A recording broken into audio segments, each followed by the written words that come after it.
Sumang balinghoy nga ho ang lulutuin ni ate mamayang tanghalian. Dahil nga ho, talaga namang napapa-craving na naman talaga sila. Talaga naman super magsusuman talaga ng mga ari ang mga tao dito sa bahay. Kaya nung inabutan ko sila, ay kainaman talaga naman. Nagadgad dito, gadgad dyan. Ay, super pakit naman talaga si Banyela naman. Ay nga ho, mga kapotol, yung, kung tatanungin nyo nga ho, yung kamuti na yan ay sobrang labo, sobrang ligat. Saktong-sakto din ho din talaga na hinukay nila ay hindi nga ho tag-ulan. Dahil kapag tag-ulan nga ho ang balinghoy ay medyo masabaw yan. Tapos syempre kapag gagawa ka nga ho ng sumang balinghoy, wag nyo nga hong pipigaan mga kapotol. Kasi garas, matigas, ganon. Kasi kapag kami ang ginagawa namin, kapag ayan, kakayod na nga si mama ng bukayuin. Bukayuin nga ho, yung panglalagay namin na pinaka-flavored ng sumang balinghoy nila. Hindi ho namin yun pinipigaan mga kaputol. Kung ano po yung katas ng balinghoy nung kinayod namin, ganun lang po yung talagang ipapanluto sa kanya. Para yung lahat ng lasa ng balinghoy mga kaputol ay nandoon. Kung pipigaan mo kasi ang balinghoy mga kaputol ay sobrang garas ho niyan. Sa totoo lang, sobrang garas. Kasi yung iba nga ho, pinipigaan. Ay kapag gayon nga ho yung balinghoy mga kaputol, ayan ho ay sobrang dry, kainin. Kaya mag-seminar daw muna kayo dito sa mga magsusuman na ito. Tapos, syempre, nilagyan na nga ni ate ng asukal, ng nyog, tapos, mas masarap nga ho talaga siyang halo-haluin kapag kamay nga ho yung ginagamit. Hindi ho siya kasi mahalo ng maigi kapag hindi kamay yung ginagamit katulad ng nakikita nyo. Ay, bago naman ho siya nagganyan-ganyan or naglamutak ng sumang balinghoy. Talagang lalamutakin talaga ng bonggang-bongga. Sing lamutak ng ginawa niya sa akin. Kaya nga ho niyan mga kapotol ay dapat nga ho na kinakamay din talaga mga kapotol. Yung paghahalo nga ho o paggagawa nga ho ng sumang balinghoy para talagang sureness na talagang yung lasa niya ay pantay, matamis. Yan, malinamnam. Lalong-lalo na mga kapotol kapag ang balinghoy mo ay malabo. Ibig sabihin po ng malabo, yun talagang namumuot yung sarap. Sana all namumuot. Pagkatapos nga halu-haluin at i-mix ni ate yung lahat ng mga ingredients sa sumang balinghoy, ay nagumpisa na rin talaga si mama na maghiwa-hiwa nga din ho at magpersang-persang ng dahon ng saging. Yan dahon ng saging mga kaputol, bago nyo nga ho yan persang-persangin, ay ibilad nyo muna sa araw. O kaya naman idarang nyo sa apoy para maganda nga ho yung pagkakasuman.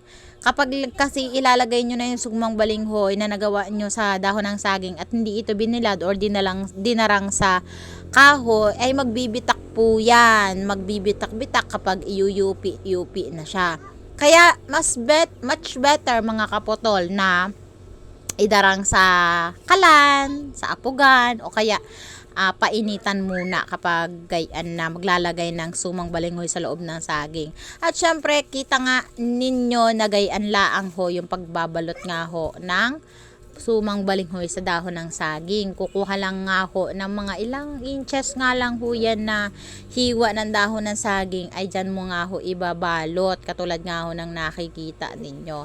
Ay kapag kumain ka nga din ho talaga ng gayan mga kapotol, ay sobrang sarap ho yan. Masarap din ho yan sa kape kapag umaga, sa hapunan, tuwing hapon. Sa pagbabalot ay tignan nyo nga are ang pagbabalot at kung paano ibalot ni mama itong aring saging. O, diga?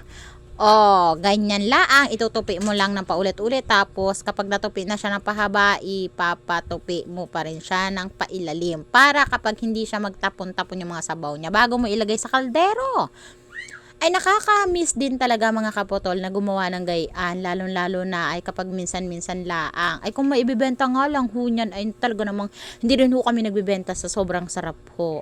Tapos, tama lang yung tamis, tama lang ho yung lasa niya. Super masarap ho ang aming sumang balinghoy. Talaga namang expert na expert sila dyan sa paggagawa. At nagumpisa na lang din talaga na pagkatapos nga hong hulmahin ang lahat at mailagay sa mga dahon ng saging nakakapiranggot laang nasaplot. Huy! Dami sinabi! Ay ilagay mo na nga are ito sa kaldero na malaki. Make sure lang ho mga kaputol na yung tubig na ilalagay mo sa kanya ay sobrang konti laang. Tama na siguro yung mga 2 baso pangluto lang din talaga. Kasi maluluto naman siya sa init ng saging. Tapos yung pinakasabaw niya, kasi may gata-gata yaan, ay dun na siya maluluto sa simot saring sarap. At dahil dyan mga kaputol, antayin laang ho natin na maluto yan bago nga natin syempre kainin. Karaniwan din talaga mga kaputol dito sa probinsya ay ganyan laang din talaga yung style ng pagluluto namin. Lalong-lalo na mga kaputol ay masarap yan sa pangmeryendahan, kainin mo sa umaga kapag nagkakape, sa mga apang alas 3, gayon. Syempre pangbenta, huy, kumitang kabuhayan. Paminsan-minsan din mga kaputol ay magluto ka ng ganire kasi nga ho ay masarap din talaga sa pakiramdam kapag yung mga cravings mo ay nasusunod mo nga at talaga namang nagugustuhan mo. Ganyan lang din talaga yung size kasi nga ho ay medyo madami din talaga. Tapos syempre, aantayin mo lang hanggang sa kumulo siya, maluto siya. Pero may katagalan din talaga yung pagluluto niyan. Halimbawa mga kaputol, isasalang mo siya ng tanghali. Hapon mo pa siya makakain hanggang sa matuyo yung kanyang pinakasabaw at maluto. Ayan. Sinalang ko na rin talaga itong kaldero na ito para nga ho ay maluto na. Tapos, tada! At luto na nga ang aring suman. Pwede na nga ho tayong makakain mga kaputol. Ay talaga naman pagkasarap-sarap aring sumang balinghoy.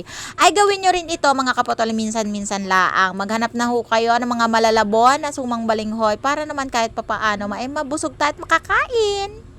Kinsan ni?